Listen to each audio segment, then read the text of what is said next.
আসসালামু আলাইকুম, সবাই কেমন আছেন? আশা করি সবাই ভালো আছেন। আজকে শসা গাছের ডাউনি মিলডিউ রোগ নিয়ে আলাপ আলোচনা করব। ডাউনি মিলডিউ রোগ হলে শসা গাছের গ্রোথ এবং কি শসা গাছের যৌবন একেবারে নষ্ট হয়ে যায়। তো মূলত শসা গাছের ডাউনি মিলডিউ রোগের লক্ষণ এবং কি ডাউনি মিলডিউ রোগের প্রতিকার কিভাবে করতে হবে, আজকের পুরোটা ভিডিও জুড়েই থাকবে তার বিস্তারিত। ডাউনি মিলডিউ রোগ শসা গাছের একটা মারাত্মক রোগ, যে রোগ হলে গাছের গ্রোথ, গাছের যৌবন একেবারে নষ্ট হয়ে যায় রাতারাতি। এই রোগ বিশেষ করে শীতকালে বেশি হয়ে থাকে। দিনের তাপমাত্রা বেশি এবং রাতের তাপমাত্রা কম হওয়ার কারণে এই রোগ বেশি ছড়ায়। বিশেষ করে এই রোগ শসা গাছের বয়স 20তম দিনের পর থেকে হওয়া শুরু হয়। ডাউনি মিলডিউ রোগ একটি ছত্রাকজনিত রোগ। ডাউনি মিলডিউ রোগের লক্ষণ: বয়স্ক পাতায় এই রোগ প্রথম দেখা যায়। আক্রান্ত পাতার গায়ে সাদা বা বাদামি রঙের তালির মতো দাগ দেখা যায়। ধীরে ধীরে অন্য পাতায় ছড়িয়ে পড়ে।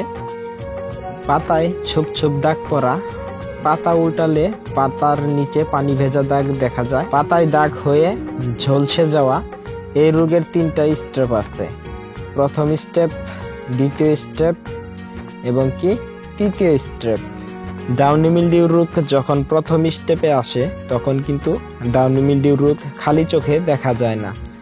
দ্বিতীয় স্টেপে পাতার নিচে ছোপ ছোপ দাগ পড়া দেখা যায়। তৃতীয় স্টেপ অর্থাৎ ফাইনাল স্টেপে যখন আসে তখন কিন্তু এই গাছগুলা হলুদ হয়ে মারা যায়।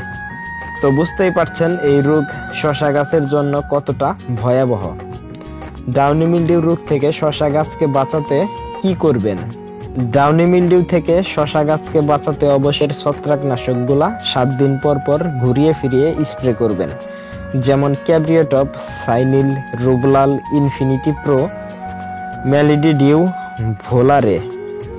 এই ছত্রাকনাশকগুলা নিয়মিত স্প্রে দিলে ডাউনি মিলডিউ আপনার প্রজেক্টে আসবে না ইনশাল্লাহ।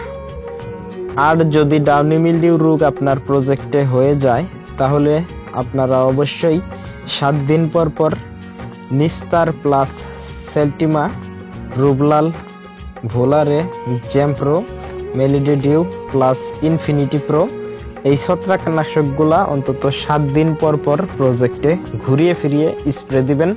ইনশাল্লাহ আপনার প্রজেক্টে যদি ডাউনি মিলডিউ হয়ে থাকে তাহলে ডাউনি মিলডিউ রোগ ওইখানেই আটকিয়ে যাবে। আমি আমার প্রজেক্টে এই ছত্রাকনাশকগুলা ব্যবহার করে ভালো একটা রেজাল্ট পেয়েছি, তাই আমি আপনাদের মাঝে শেয়ার করার চেষ্টা করলাম।